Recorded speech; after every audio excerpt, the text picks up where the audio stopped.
This is an SM Media production.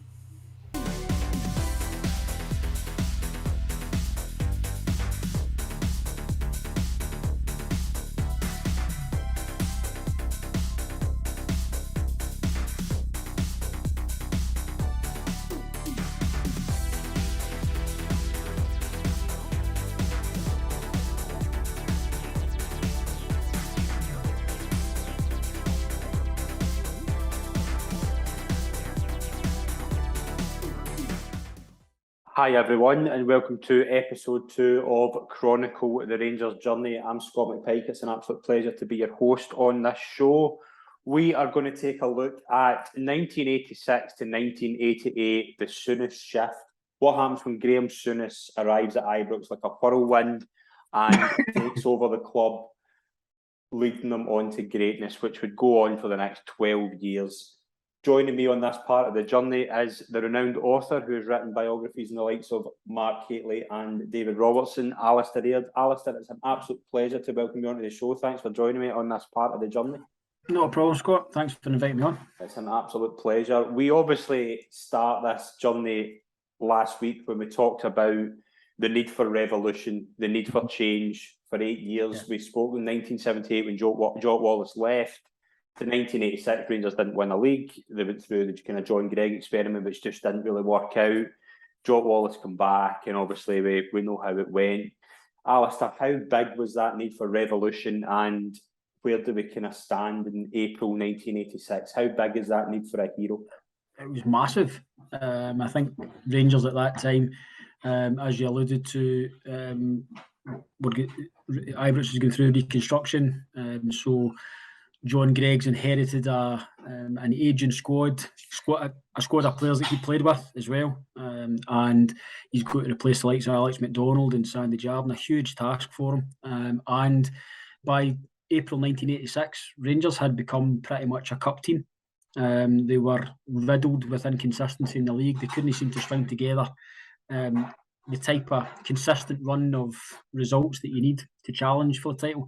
And come April 86, it wasn't just a case of being second to Celtic, which, as we know, isn't something that the Rangers supporters tolerate. Mm-hmm. But they weren't just second to Celtic come April 86. Hearts were pushing for the title. Aberdeen and Dundee United were in front as well. And Rangers were struggling. Come the tail end of 1985-86 to even qualify for Europe for 86-87. So huge that there needed to be something significant. The wind of change needed to come in and blow pretty strongly through the corridors at Ibrox Stadium. And it absolutely did. We spoke last week, obviously, about David Holmes coming in, part of the kind of Lawrence. He was kind of a Lawrence employee, but he was into the club to kind of the boardroom revolution that we'll kind of touch on later on. Before, obviously, that the whole thing is the kind of main subject of this story is the David Murray revolution that we'll touch on that goes well and then goes badly. But April 1986, the announcement's made that it's going to be the world-class player Graeme Souness will be the new Rangers player manager. He will take over at the end of the season towards 86, 87.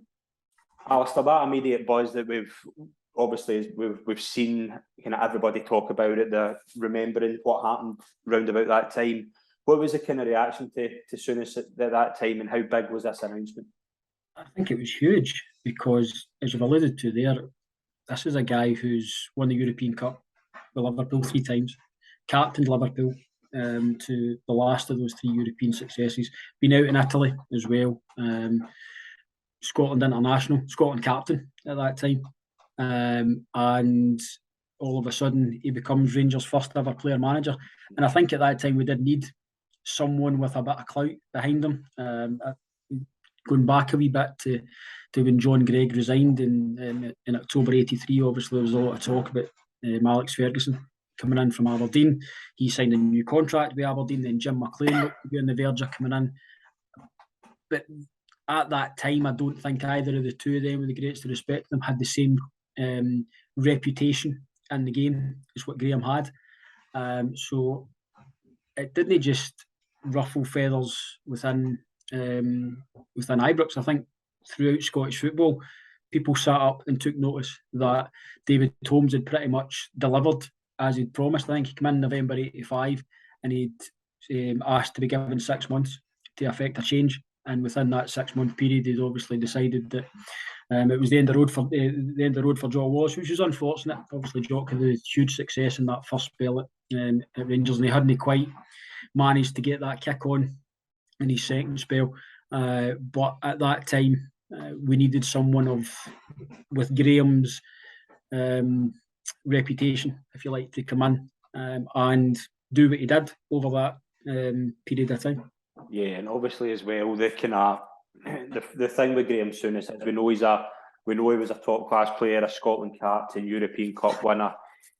He hadn't kicked a ball in Scottish football. He hadn't played at that Scottish league, and the kind of thing was, how would he adapt? How would he adapt to that kind of cutthroat industry that we all know Scottish football is, and it still is to this day? Mm-hmm. He goes out and they get a man who knows Scottish football to come in and sort of be a kind of protector. Is that fair to say? Obviously, Walter Smith had been with Jim McLean at Dundee United, had worked under Jim McLean, led them to a European Cup semi-final, a UEFA Cup final, a league title.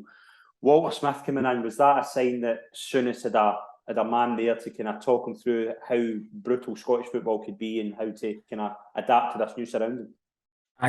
100%. I think we'll obviously go on to speak about Terry Butcher and Chris Woods and Graham Roberts and the significance of those three signings in particular. But I think Graeme would probably admit himself that on reflection, his best ever signing as Rangers manager was Walter Smith. Mm-hmm. I don't think he would have. I mean, obviously there were some times over the period where it was quite volatile, and Graeme himself, I think, had that volatility about him. But Walter was very much a calmer influence. I think he was a good lieutenant, if you like, and having that knowledge of the Scottish game. I think probably when Graeme was getting a wee bit carried away, I can imagine the two of them sitting within the inner sanctum and having a chat, and Walter sort of pulling Graeme back a wee bit and keeping him on an even keel.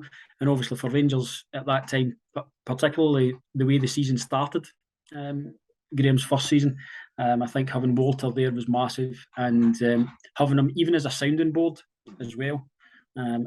As I said, I think Walter Smith has to stand out as Graeme's best ever signing, or certainly the best decision that he ever made as Rangers manager. And that's absolutely fair. I think we'll all agree on that. But one thing that's kind of in unison with this whole kind of revolution that we see is the year before, the English clubs had been banned from Europe, obviously due to the Heysel incident, and there was this obviously appeal that would then obviously come on about the English clubs and English players want to test themselves at that level that obviously couldn't for the next 5 years, 6 years in Liverpool's case. But was there a feeling at that point that this could potentially open the door for kind of Rangers to attract some English players before we kind of see, as you say, we'll touch on who Souness brings in, but was there this thing before that this could potentially be a wee opening? I don't think so. If you look at who, if you go back to start 85, 86 and who Jock Wallace was rumoured to be bringing in,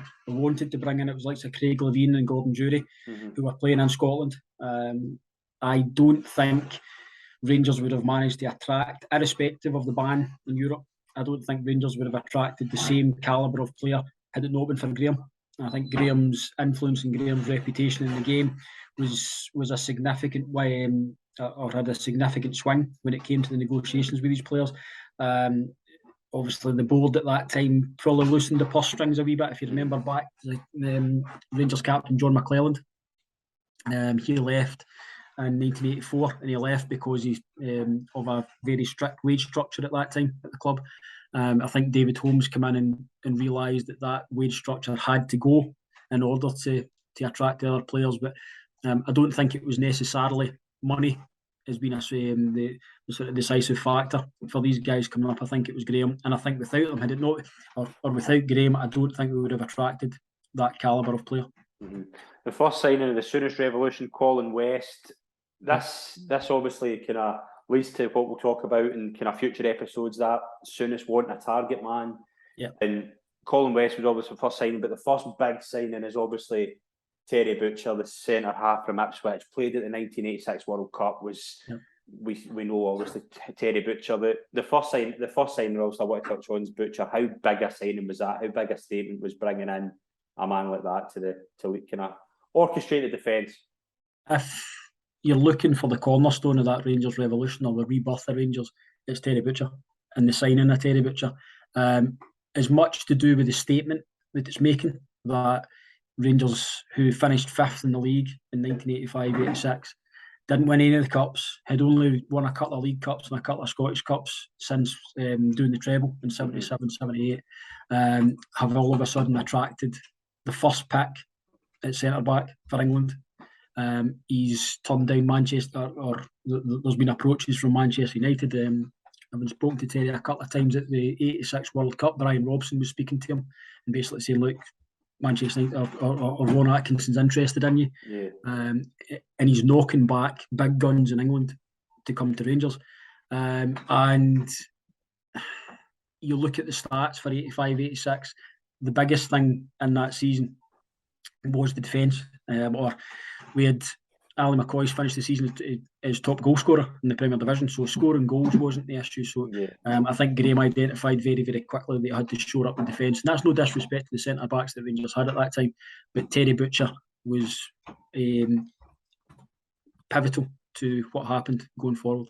Yeah, and then the next signing as well, you look at that 86 World Cup squad for England, and Peter Shilton's obviously number one, but number two is Chris Woods, and Souness gets his man, and how I'm not again. We'll touch on this. This starts a range of legendary goalkeepers that we see for the next even to this day, we still see how Rangers have always got good goalkeepers. But Chris Woods, how big a statement was that as well to bring in the future England goalkeeper, second choice to Peter Shilton. He takes over from Shilton towards the end of 86. Like this is a proper top class goalkeeper. Yeah, similar to what we were saying about the centre back position, the goalkeeper or the goalkeeper at Rangers had been a bit of a state of flux as well. Peter McCloy had obviously been there since 1970, had been in and out the team, advancing in years at that time. Jim Stewart had come in, Nicky Walker had come in, but none of them had really strung together that kind of or had that sort of commanding presence that Chris Woods offered. And you mentioned the quality of goalkeepers that Rangers have had since then. The fact now that we're sitting 30 odd years later and Chris Woods is probably still in the top 5 Rangers goalkeepers in the post-war era, certainly. Yeah. I think that says as much about the influence that Chris Woods had, or the impact that Chris Woods had at that time. And obviously, it's the summer is. I would imagine any Rangers fan from that time will probably be as an exciting as summer as you can get. But the 9th of August, it all starts with a trip to Easter Road against Hibs, and Alistair, is it fair to say it's a volatile game? It's Souness's debut in Scottish football. He's sent off for that tackle with George McCluskey in the centre circle. It just turns into a complete melee. Yep. Was that do you think that was a welcome to Scottish football thing for Souness? I think that's how that ended up? I think there's a couple of ways to look at it. I think with the benefit of hindsight, if Graeme was to go back to the 9th of August 1986, I don't think he would have picked himself. I think he would maybe have put himself on the bench and got a feel for it at that time. But he was very headstrong, and I think he kind of went against Walter's advice and played in the game. Obviously, he got himself involved with George McCluskey, gets himself sent off, and then everybody gets involved. I think everybody, with the exception of Alan Rough, ended up with a retrospective yellow card. Yeah, that's right, so that was, it obviously wasn't the way that David Holmes envisaged that era starting, but by the same token, there was a bit of solidarity in there. Graeme could then see that the players had his back. Essentially, everybody sort of rounded in Graeme at that time, and everybody sort of waded in. Even the guys like Woods and Butcher, who were only just in the door. I think Terry made his debut against Bayern Munich only a few days before that. But the fact that everybody was prepared, yes, it wasn't particularly pleasant. It wasn't the type of behaviour that you'd necessarily like to see. But by the same token, everybody was there and fighting, and I think that's something, that sort of fight, that sort of get up and go was something that had been lacking in previous Rangers squads. That sort of getting into the trenches and fighting on all fronts, and obviously kicking on for there. But not a particularly pleasant start. But with the benefit of hindsight, I think a lot of the main protagonists that day might have done things slightly differently had they had the time again. The thing as well, obviously, we're touching on obviously that start, and McCoy, you've got a core there. Obviously, Souness does cull a lot of players that we'll touch on, kind of a few players that he kind of keeps on, the likes of Gerrard, McCoy, kind of Robert Fleck, David Cooper's there as well, that have a big impact. Like that, although we kind of talk about this era as a complete kind of start up and revolution from the start, it does keep those kind of young Scottish players. Is that what do you kind of think of that? Jinky saw that they had the potential to kind of go on and do great things at that club. By all accounts, I think it was either a game against Clydebank or a game against St Mirren towards the end of 85-86. Bob Paisley attended the game, and he was pretty ruthless when it came to his assessment of the squad. I think Cooper and McCoy were the only two that he mentioned, and I think Graeme came in towards the end of 85-86 and had a look around, and I think he could see the potential that everybody else could in Gerrard. So it was understandable that he was going to hold on to these guys, but beyond that, I think out with those three, everybody else, with the exception of the guys that he was bringing in, were pretty much under the spotlight, and were pretty much fighting for their jerseys. But you could understand why he kept them in. I mean, Cooper was just magnificent, probably one of the best left foots that Scottish football's ever seen. But he'd lost his way, particularly under John Gregg. Came back to prominence under Jock Wallace latterly, but he most certainly found himself on another level, playing with the likes of Butcher and Woods and Graham Roberts and guys like that. And McCoy was always going to score goals. Had a very, very difficult start, 83, 84, 84, 85 in particular, but he had showed that he had that mentality as well. And Gerrard, as I said, up to his injury, was probably the best box-to-box midfielder in the country at that time. So you can understand why Graeme kept them on. But the rest of them, I think, would probably be living week to week in terms of, is he going to bring in somebody to replace me? Or alternatively, is he going to leave me out? So, yeah, huge competition for places. And obviously the start to that season is kind of up and down. You've got defeats, the opening day defeat to Hibs, and then Dundee United 2-0 up and then lose 3-2 at home. But a kind of wee run keeps going, apart like when you get to kind of October and the League Cup final against Celtic at Hampden, that kick starts this whole thing. Is that fair to say? That 2-1 win, Gerrard and Cooper getting the penalty, that's the sign that this is something different. Do you agree? I think that's probably when the corner was turned, but the win at Ibrox at the end of August, when Cooper plays the wonderful no-look reverse pass for Gerrard to get through and score, I think that was huge as well, because, as you said, really uneven start to the season, beating the Easter Road in day one, squeezed through with a penalty from McCoy against Falkirk in the second game. By all accounts, first 60 minutes, 70 minutes against Dundee United at home, absolutely fantastic, blew them away, but still lost the game 3-2. So I think the game at the end of August at Ibrox was huge. But yeah, in terms of actually making that statement and turning the corner, as much as I've said we were a cup team up until then, we hadn't been a cup team with the exception of 83, 84 that were beating Celtic in the final.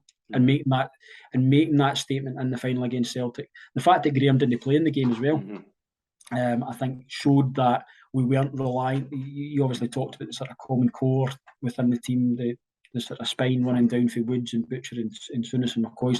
We weren't reliant necessarily on Graeme. We had other players that could step in to the breach as required. But yeah, that final probably was the moment where the Rangers fans and probably some of the nearest challengers went, Rangers are actually looking serious.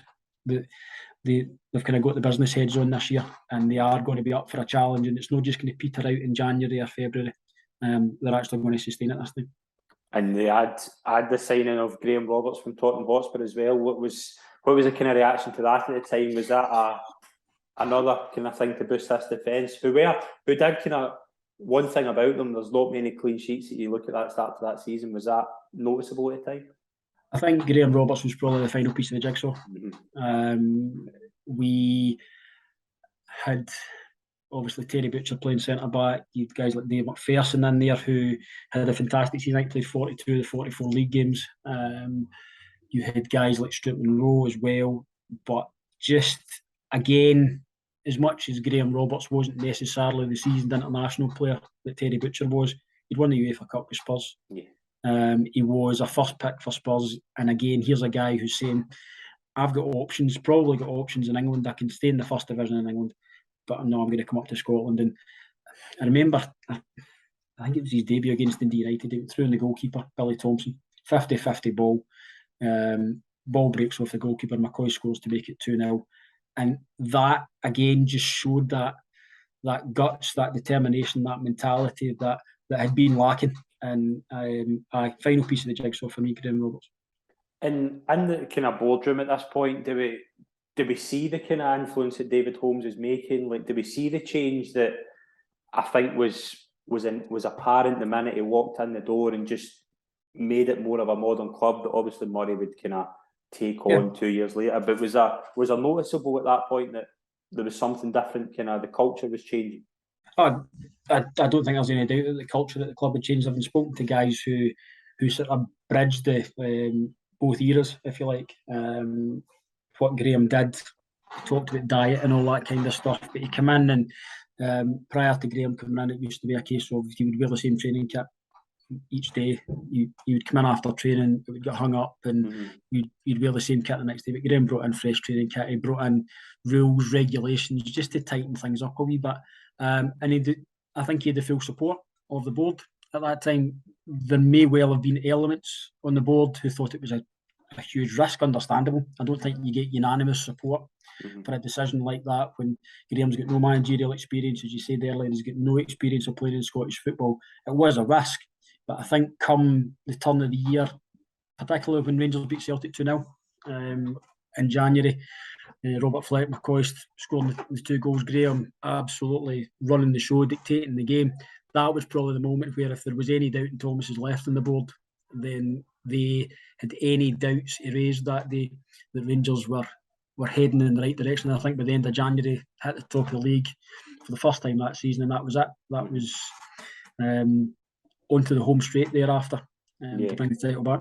Yeah, and obviously you say there about that win over Celtic in the 1st of January. It's Sam who's in between this magnificent record that Chris Wood goes on of so many minutes without conceding a goal. And as you say, that win, the win over Celtic in the 1st of January, and the kind of run that Rangers go on to go top of the league that they don't really kind of falter on. But one thing that potentially could have happened was a potential treble. Rangers take on Hamilton at home on the 31st of January. Chris Wood is on this magnificent record, but Adrian Sprott has different ideas and stops that record going, and Rangers suffer an exit that I think it's one of those big surprises you kind of look back on. The 31st of January, what was your kind of thoughts on that day, that exit? Was it a blip or was it kind of one of those kind of anger? 100%. I think if you look back on reports in the game in particular, David McKellar, who eventually came to Rangers, the Hamilton goalkeeper that day, I think he had an absolutely worldie. Everything that came at him, he was either turning it around the post or holding on to it, coming out and taking crosses. He just did a magnificent game, and it was just one of these days where no matter how hard Rangers tried, no matter how hard any of the players in the team tried, they weren't going to score. And if you find yourself in that circumstance, it only takes one mistake, one lapse in concentration at the back, and that's what happened when Adrian Sprott scored. But there's a huge amount of hullabaloo at the time. I think people were referring back to 1967 when Rangers lost to Berwick Rangers, and after that, Jim Forrest and George McLean never played for the club again, jettisoned. Was the same fate going to befall McCoist and Fleck because they hadn't scored that day? But then the following weekend, I think we went to Tynecastle and won 5-2. And that, if anything, to answer the question of was it a blip, I think that clearly illustrated it was a blip, because this is a Hearts side that had heartbreakingly for them lost out in the title in the last day of the previous season, so they weren't any mugs at that time. The Rangers on the back of losing to Hamilton in the Scottish Cup go to their backyard and beat them 5-2, beat them convincingly. And it didn't, I think it was a bump in the road, but I don't think it was ever likely to derail what was becoming a very, very fast-paced charge for the Championship. Mm-hmm. Let's see, obviously, the 19-match unbeaten run, like Rangers go on in the league before that defeat to Celtic in April 87 at 3-1 at Parkhead. Yeah. Like, was there a feeling after that game that although Rangers do have a lead in the title race, that it could all fall apart from here? Was that in anybody's mind? I don't think so. I think it was Dave McPherson that identified there was 2 games within, I think, 4 days in Dundee. One at Dens Park against Dundee and the other one at Tannadice against Dundee United. Rangers won both games. Yeah. And as much as Dundee weren't pushing for the title, real bogey team for Rangers, particularly sort of 84, 85, 85, 86. Rangers just couldn't seem to buy a win against them. And Dundee United we've obviously spoken about. European Cup semi-finalists 83, 84, champions 82, 83. And heading towards the UEFA Cup final in 86, 87 as well. But within those 4 days, Rangers go to both stadiums and record a victory. And that they came just before the Celtic defeat. But I don't think there was any, again, kind of similar to Hamilton, as much as it was a blow to lose that game. It was the first time I think Graeme had lost a game against Celtic as well. I don't think there was any sort of danger of there's going to be a big fall in the home straight. Rangers are going to trip up, and then obviously, ironically, Dundee the following week play at home. Rangers win 2-0, and I think they only conceded 1 goal in the games that followed after that. So, bit of a fall off the horse, but they got back on fairly quickly and managed to get themselves across the line, which was fantastic. Yeah, I mean, the next after that Celtic defeat, 3 wins, and it's all heading into this game at Pittodrie. A point will secure the championship, the first championship since 1978. Souness plays that game, doesn't finish it. He gets sent off, and the one thing that sticks out when you look at this is when Souness is running off the park and you see Walter Smith walking by him down that tunnel. I can't imagine that was a pleasant conversation after that. No, I think it's been another one similar to the opening day of the season where Walter said, look, you're going to have to keep it calm. It's one of the most testy matches probably outside the Old Firm games. Going to Pittodrie, difficult venue, and given what was at stake, you can imagine Walter saying we need to keep 11 players in the park, and then Graeme gets himself ordered off, and you're thinking, given Rangers' record at Pittodrie as well, I don't think they won there since 1982, so never an easy place to go, but managed to get herself across the line thanks to, we mentioned Davy Cooper earlier, his pinpoint and perfect a delivery as you're ever going to see with his left foot. And ironically, mentioned Terry being the cornerstone of this rebirth. He's the one that plants the header in the corner of the net. And as much as Brian Irvine equalised, I don't think Rangers were ever in any danger, even with 10 men, are losing at Pittodrie that day. And then news filters through that Falkirk will beat Celtic at Parkhead, and it's party time.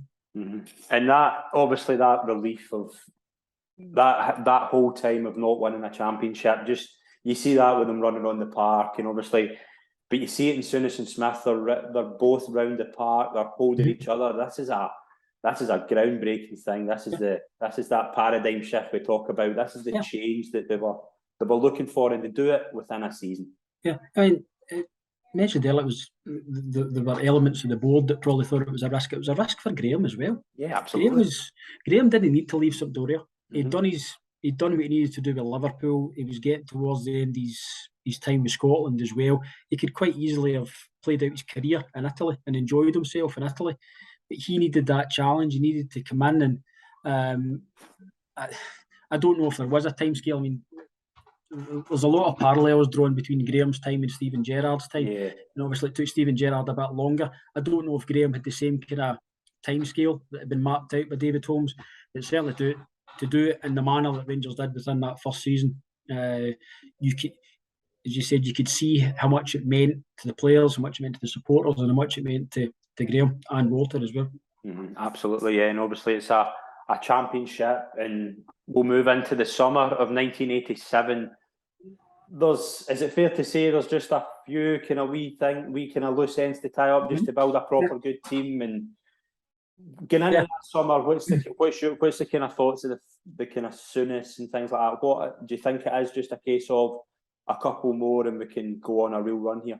And if anything, probably squad players, because if you look at, you've got Chris Woods, who made 1,196 minutes without conceding a goal. Yeah. But you've got Butcher there. You've got obviously we sold Dave McPherson in the summer, even though Dave had a particularly consistent season. You've got Graham Roberts, you've got Gerrard, you've got Cooper. And as much as Graham coveted a target man, Colin West gets injured early on at East Fife. Yeah. But Robert Fleck comes in. And Robert Fleck was on the verge of going to Dundee for 25 grand. Yeah. And he comes in and strikes up a fantastic partnership with McCoy. So you're thinking, well, we've got a good front two. We're playing 4-4-2 at that time.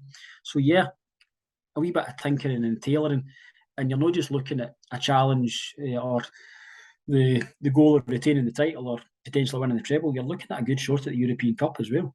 Absolutely, yeah. And obviously Rangers will go back in at European Cup. We'll touch on that in a few minutes. But Richard Gough comes in from Tottenham Hotspur, a club record fee of 1.5 million. I think it's fair to say that this is a weird one. Obviously, Gough had only been at Tottenham for a year. Yeah. I think Souness had wanted him the year previously, and I think the United didn't want to sell. But getting Gough in originally as a right back, I think Souness always kind of wanted a right back, and Gough was another kind of big one, wasn't he? Like club record fee at the time. This was another big statement that we're going for something else here. Yeah, huge. I think you're right. I think when it came to both on his defence the previous season, when he started out, there was no secret. I think £650,000 was talked about in terms of the bid that went to Dundee United for Richard Gough. But Jim McLean was adamant that Gough would be joining another Scottish club. I think Richard wanted to join Rangers at that time, but then went down south.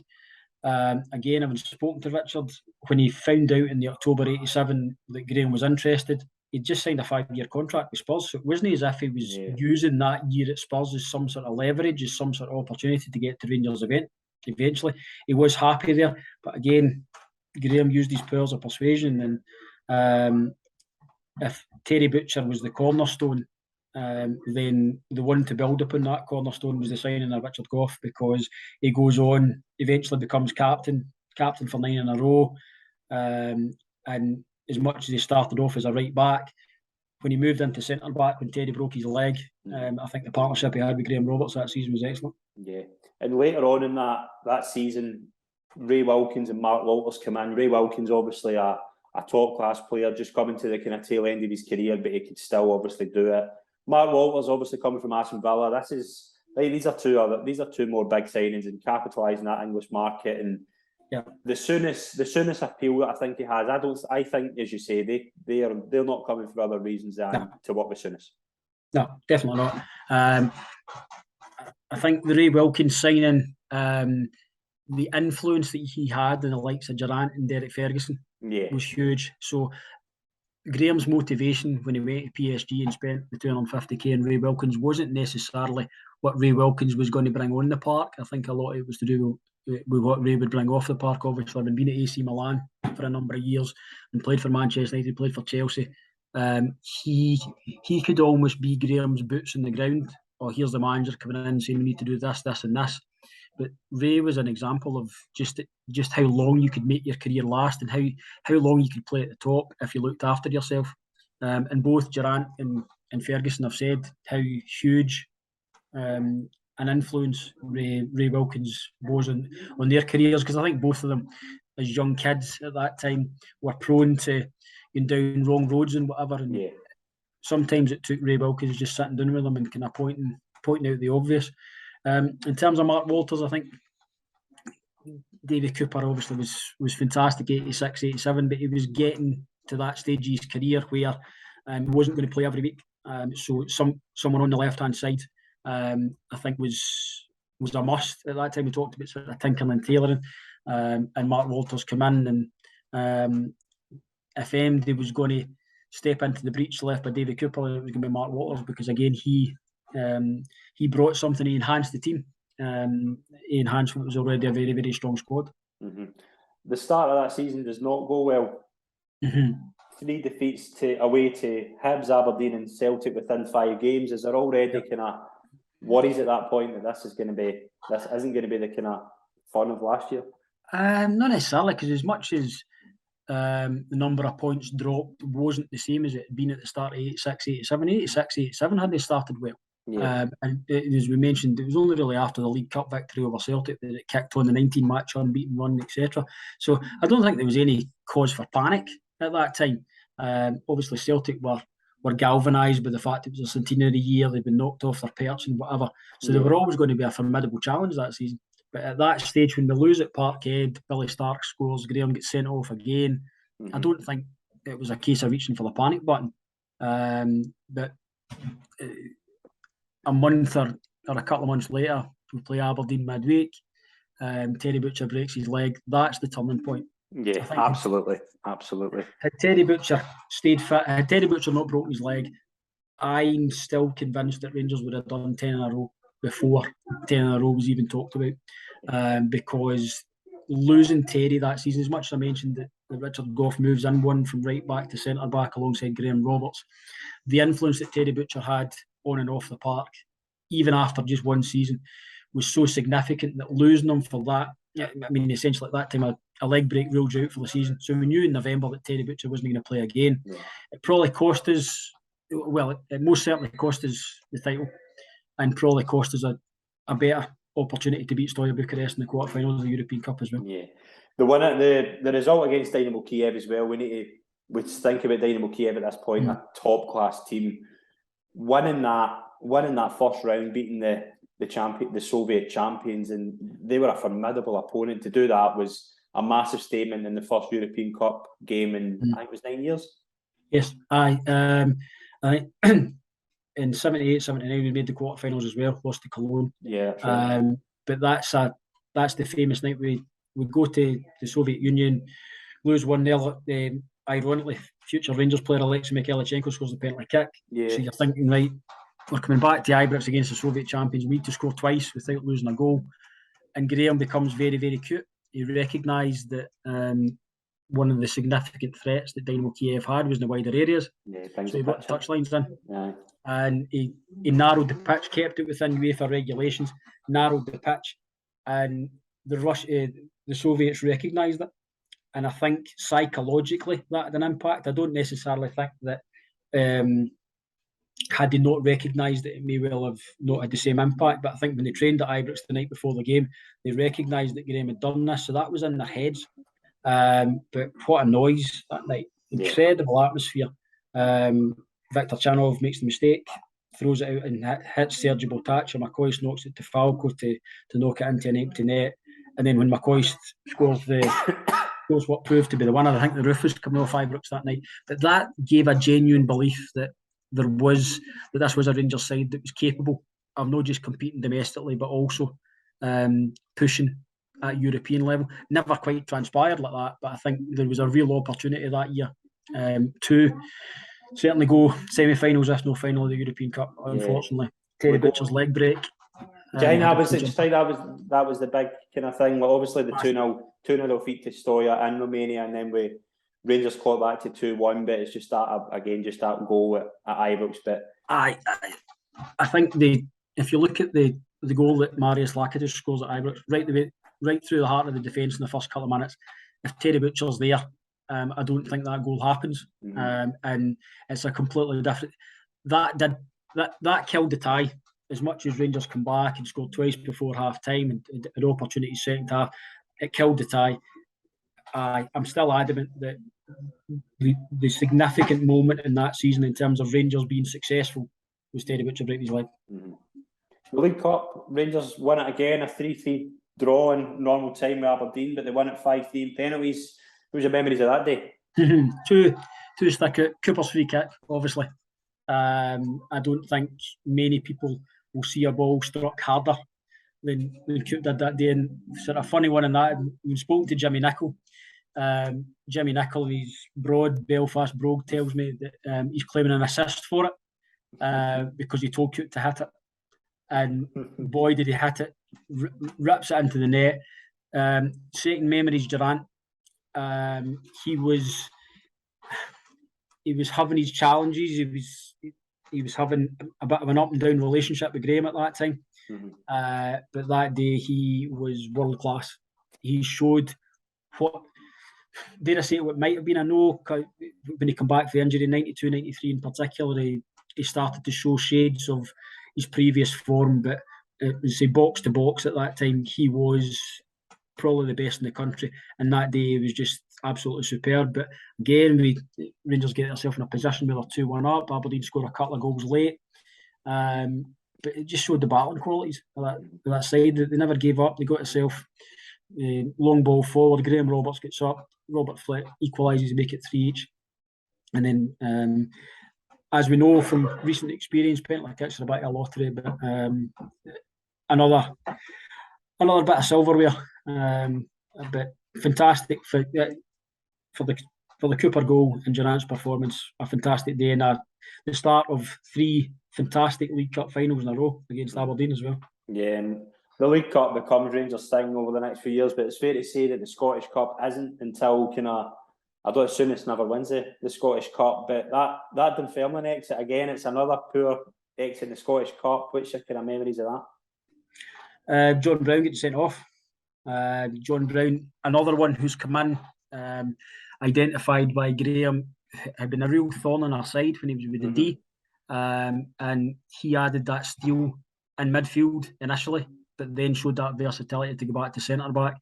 But he was sent off that day. I think that had an impact. But Graeme had never won the FA Cup when he was at Liverpool either. There just seemed to be something about that major domestic cup competition, and he just couldn't get past it.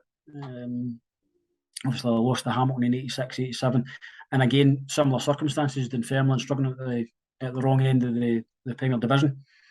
But on the day, as happens in cup ties, they played well. Rangers didn't play well. Had a man sent off and ended up out of the competition.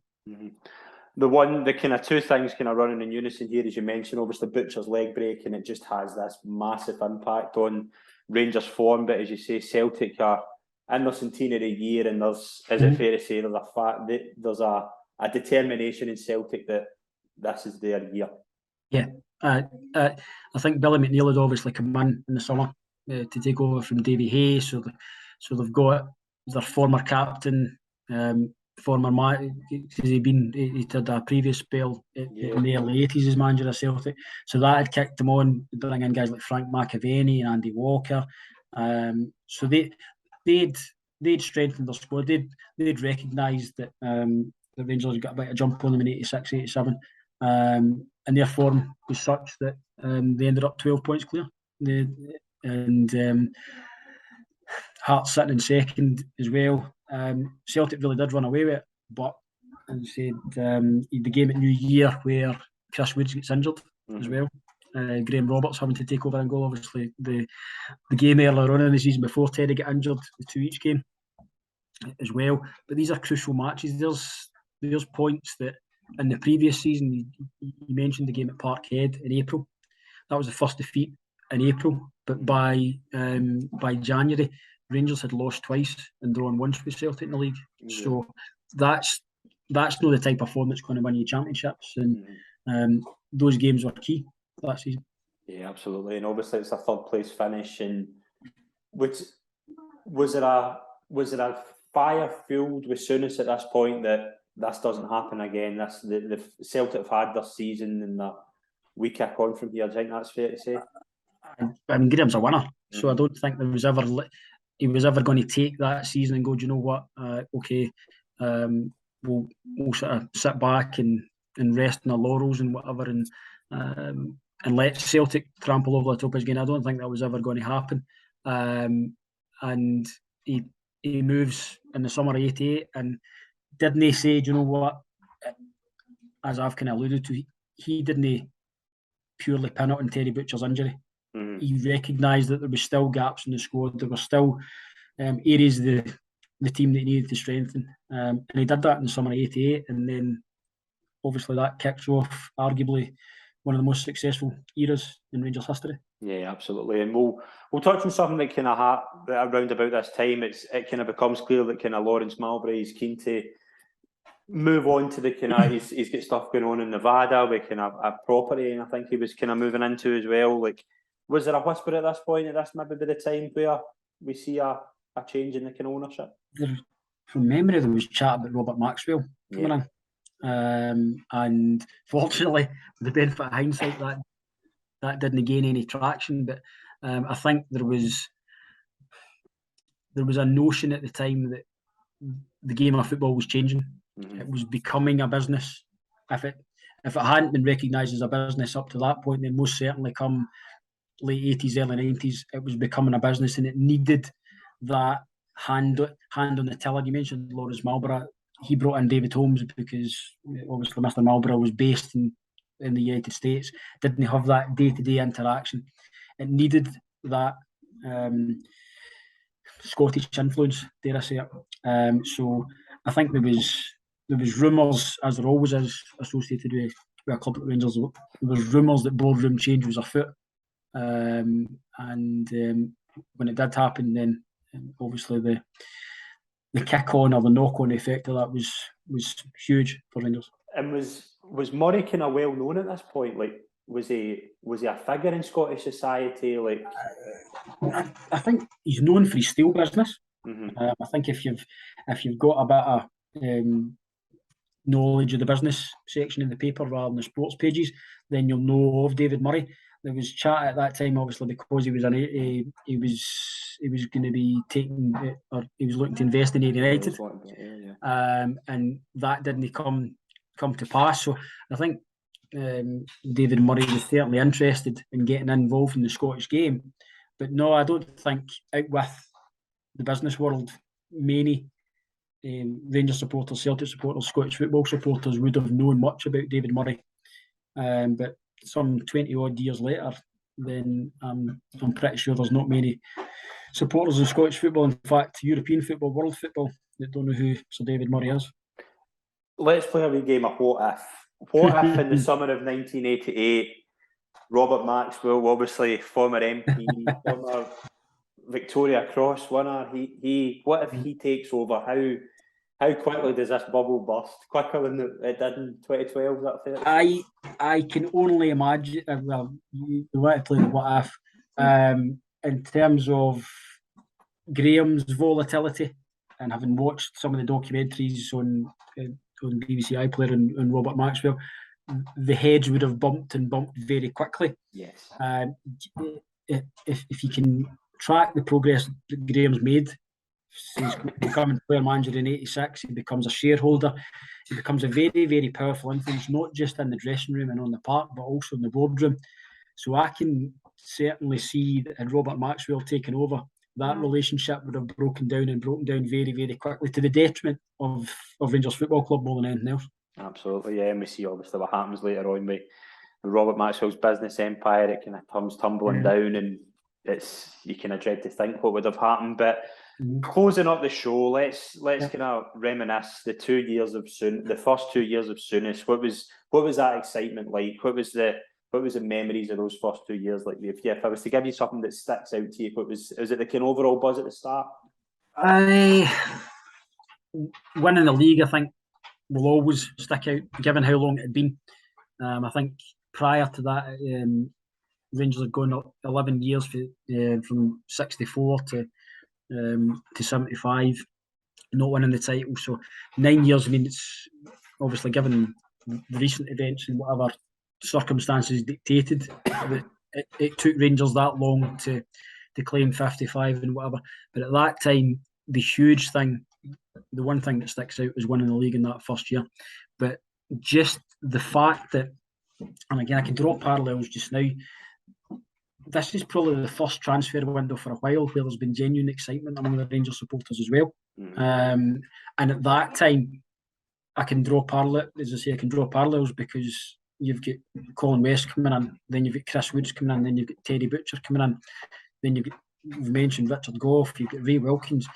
These are not journeyman players, these are not just squad players, these are leading lights in not just British football but probably European football, coveted by the big hitters at that time. But they weren't going the big hitters, they were coming to Rangers. So as a Rangers supporter at that time, to be able to go and watch that type of talent on a regular basis was huge. And I'll reiterate what I said earlier. I don't think that happens if Graeme Souness isn't the Rangers manager. Yeah. On the next episode of the Rangers journey, we will take a look at the next 3 years of the Graeme Souness era at Ibrox, which coincides with a new owner, David Murray, joining the club in November. We will take a look at that in the next episode. Thank you very much to Alistair for joining me on this week's episode. It's been an absolute pleasure. No bother, Scott. Thank you very much to everyone who's watched and tuned in. Please join us for next week's episode and the next part of the Rangers journey.